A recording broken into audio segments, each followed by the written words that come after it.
Bem-vindo a mais um Trabalho em Revista, programa produzido pelo TRT de Mato Grosso e que você sabe trata aqui de assuntos do seu interesse.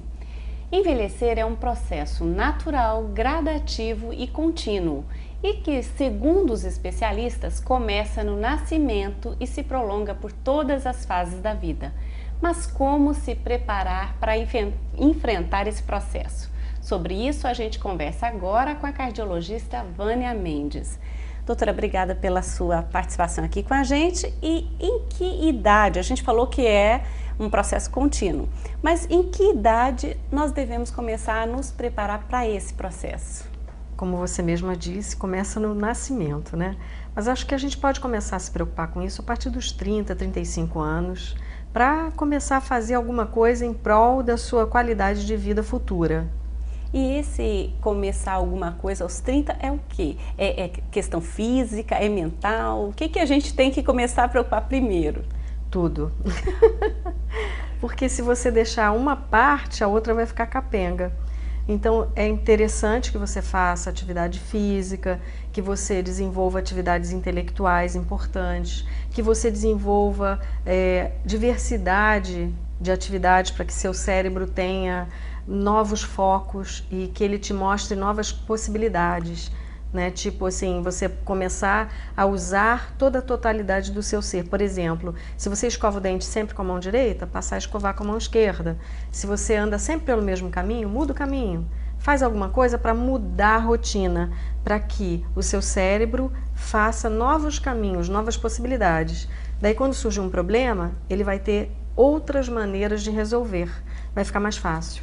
Doutora, mas aos 30 anos, essa idade que a gente está falando em começar a se preparar, aos 30 anos, em geral, as pessoas estão ainda muito envolvidas com questões profissionais, com conquistas ainda na questão familiar, ainda cuidando de filhos, em geral filhos pequenos. Já não é uma vida muito cheia de estímulos, ainda é preciso mais? Não, mas olha, nessa fase você está no auge da estimulação, e que é importante, porque você tem uma casa, filho, trabalho, um desenvolvimento intelectual geralmente, então essa é a melhor fase, e não parar aí. O que eu digo é, você começa aí, mas não para. Não é porque você acabou uma faculdade que você parou de estudar, não é porque você já se formou, você está satisfeito, não.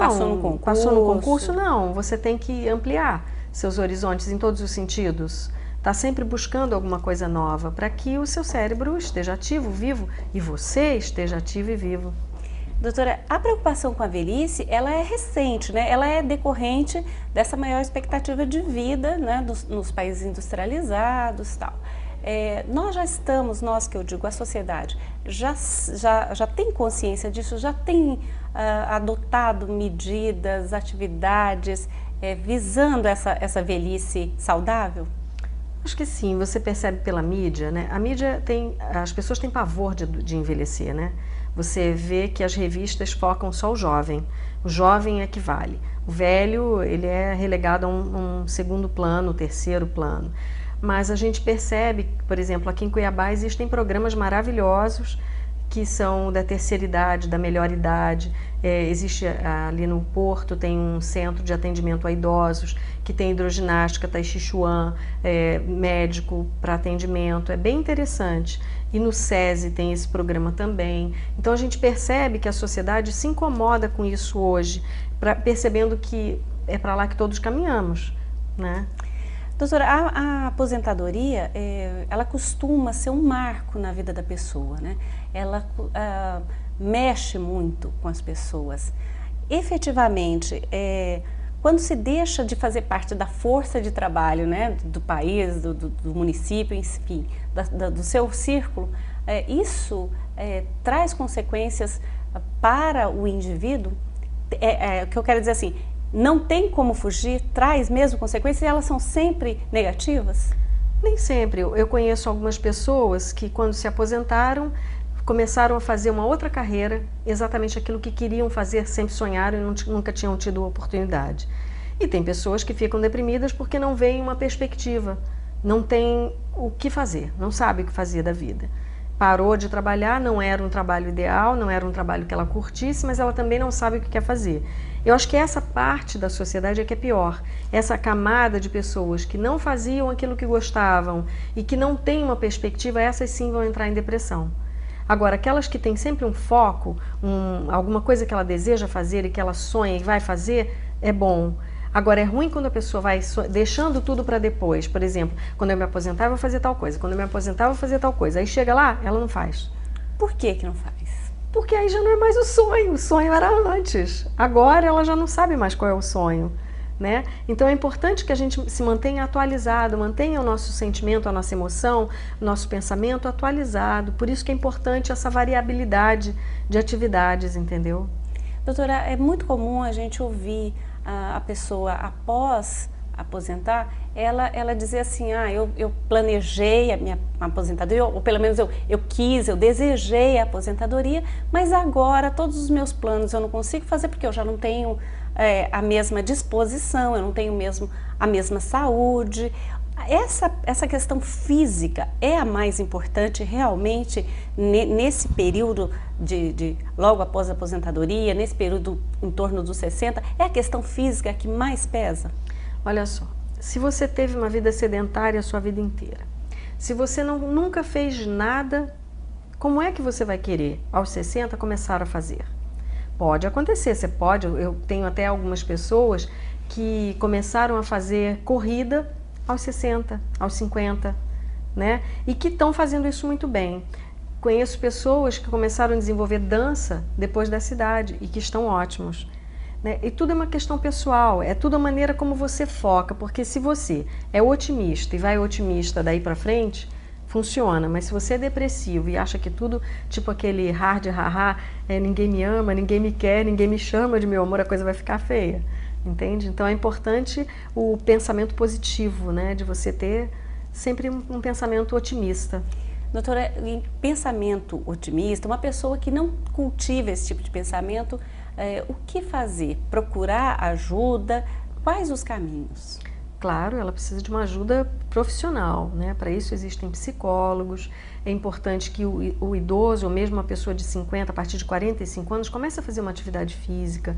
É dança, é ginástica, é alongamento, é pilates, seja o que for, precisa ter uma atividade física regular, precisa ter uma atividade psicológica regular, precisa ter amigos, precisa ter estímulo familiar.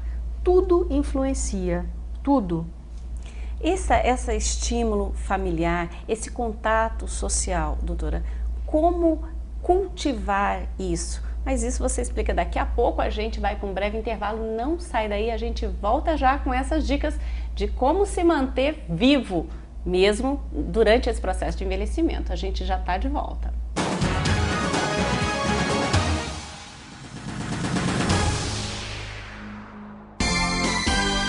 A Justiça do Trabalho de Mato Grosso vence a barreira da distância e chega até você através das varas itinerantes.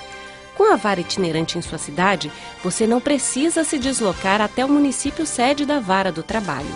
Procure saber quando o juiz do trabalho estará atuando em sua cidade para que você possa exercer plenamente seus direitos de cidadão. Justiça do Trabalho em Mato Grosso. A Justiça Cidadã.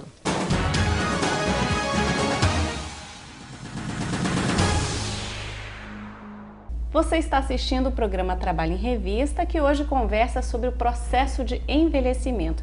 Doutora Vânia, nós estávamos conversando sobre a importância dos contatos sociais ao longo de toda a vida, mas principalmente nesse período, né, após a aposentadoria, aos 60 anos, que a pessoa deixa de ter aquele dia a dia, aquela rotina de sair para o trabalho. Como manter esses contatos? Como fomentar contatos? Onde, doutora? Olha só. Quando você aposenta, né, geralmente quando você tem um trabalho, você tem sempre as festinhas do trabalho, você tem sempre onde ir, porque você tem sempre aqueles amigos que você convive todos os dias. Aí você aposenta e você fica em casa. Se você não cria um vínculo de amizade mais profundo, né, não só com as pessoas do trabalho, mas com seus primos, com seus parentes, enfim, com as pessoas que você convive, se torna difícil, porque você vai ficando cada vez mais solitário. E a solidão vai te fazendo ficar quieto, né? E isso deprime cada vez mais. Então é muito importante que você procure, por exemplo, aula de dança, aulas das coisas que você gosta, aula de inglês, aula de alemão, japonês, sei lá, alguma coisa que estimule você a sair de casa, a ter uma vontade de fazer alguma coisa. É muito comum também um aposentado buscar viagens, e é fantástico. Eu conheço um grupo de idosas do SESI que elas se reúnem e viajam pelo Brasil ou para fora do Brasil, juntam dinheiro, procuram juntar sempre alguma coisa da aposentadoria e viajam constantemente. Isso é fantástico, porque aquele grupo cria um vínculo e aquele grupo vai fazer uma farra juntos. Isso é maravilhoso, né? Você sair com os amigos para dançar, para brincar, para dar risada, não tem coisa melhor no mundo do que isso, né? Ver filmes, ver coisas que estimulem a sua mente. Doutora, e com relação à família, a importância do grupo familiar, mas também é nesse período que costumam, com mais frequência, a acontecer as mortes na família, né? A pessoa ficar viúva, né? e se sentir sozinha. Como a família pode auxiliar? Olha, é muito comum que o idoso perca o referencial. Ele perde o referencial porque os amigos dele vão morrendo, os parentes dele vão morrendo, o amor da vida dele vai morrendo, e é comum que eles tenham relacionamentos de 60 anos, 50, 60 anos. Isso é uma vida, né? Então a pessoa fica desorientada mesmo. Então o papel da família é fundamental. Se você não tem um filho que vá, uma filha que vá te acolher, que vá conversar com você, que vá fazer com que você se sinta amado, a coisa fica complicada. Amor é a peça fundamental na vida da gente. Então, se você não tem amor, como é que vai?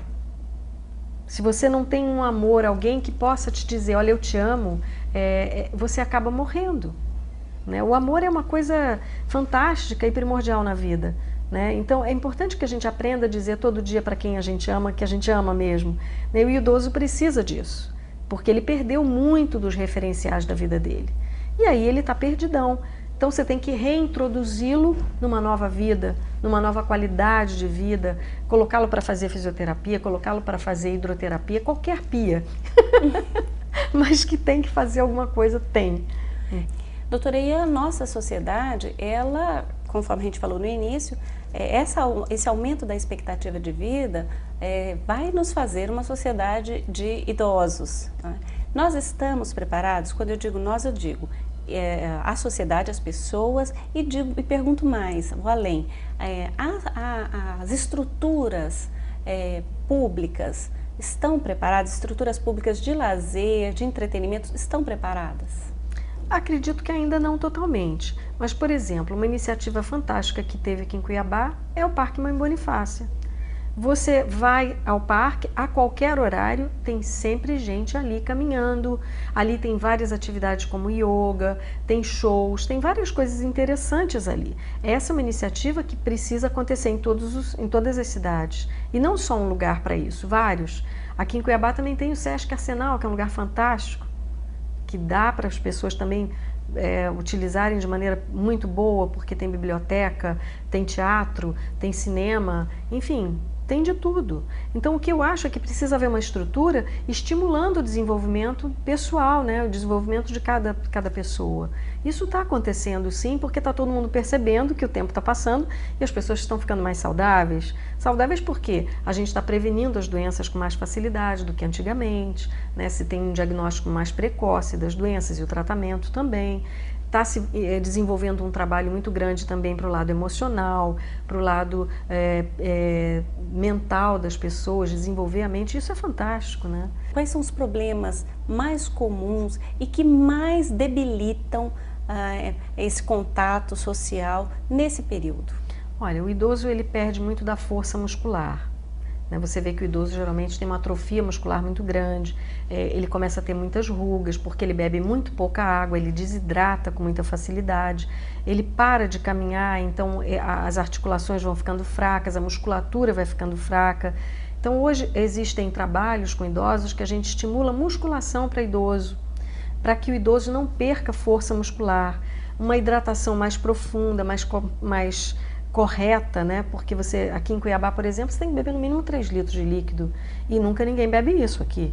Diariamente. Diariamente. né? Então o idoso muito menos, ele tem a capacidade de beber menos que 1 litro por dia, isso é péssimo. Isso vai acumulando toxinas dentro do corpo e essas toxinas vão fazendo mal. Então o importante é que você adquira hábitos saudáveis, beber líquido, fazer exercício corretamente, continuamente, senão sua musculatura vai atrofiar. O líquido para que a sua pele fique mais bonita, fique mais enxuta, não fique tão enrugadinha, né? Então tem várias coisas que você pode fazer para diminuir a entropia. A entropia é o envelhecimento.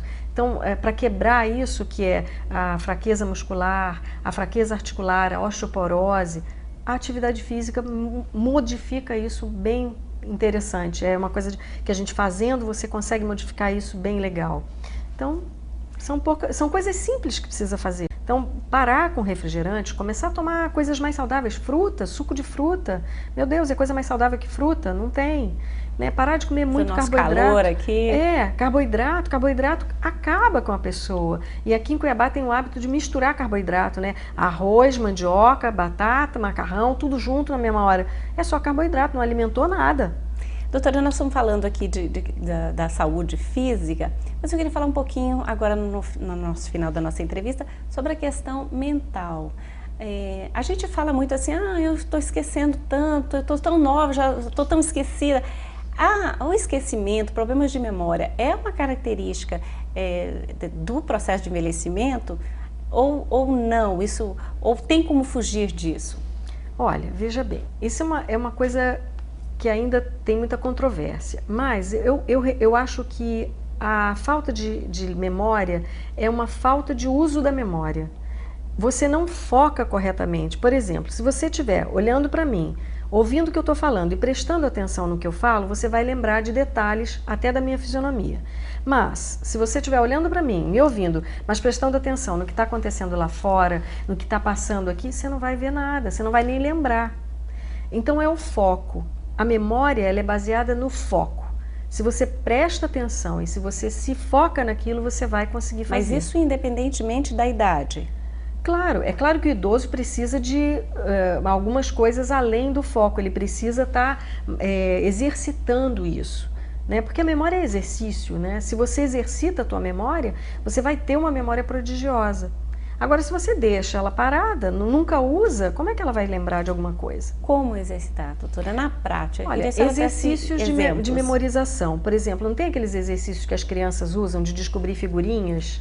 O jogo da memória. O jogo da memória. É um exercício excelente. Palavras cruzadas é outro exercício excelente.